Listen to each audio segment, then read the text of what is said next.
Now, the next one of my art tips is preserving paint. If you're going to leave it out, like if you use the tube paints, the regular tubes that you squeeze out, you can't really put that back in the bottle. So one of the alternatives is finding a way to keep that paint moist until the next time, you know, if you're not done working on your picture.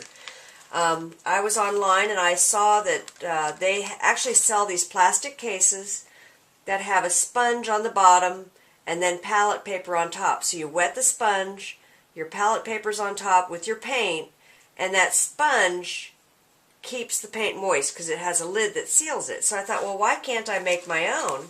So what I came up with was a nice big Ziploc baggie. And what you have inside, let's take it apart step by step. Okay. Start off with a meat tray or produce tray that is fairly deep.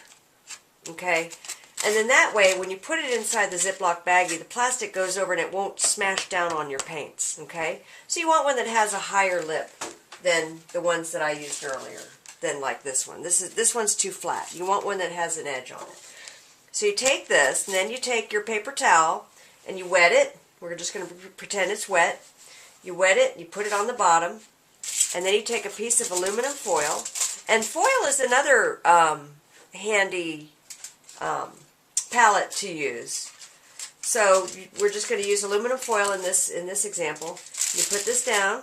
So you've got your tray, your damp paper towel, and your aluminum foil. You're going to be painting, la la la. Oh, I got to go pick up the kids, or I got to go do something. So you've got wet paint here. You don't feel like putting it back in the bottle, or if it's a tube, you can't get it back in the tube. So what you do is you set it up here, you got your wet, and you put it in your gallon-sized Ziploc baggie, like this. And you want to kind of squeeze out some of the extra air. You don't have to. It's not rocket science. And you just seal it up.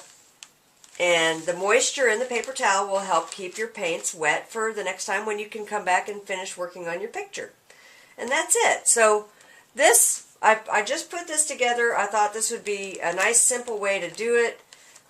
Pretty much everybody has this stuff on hand, so give it a try and let me know how it works for you.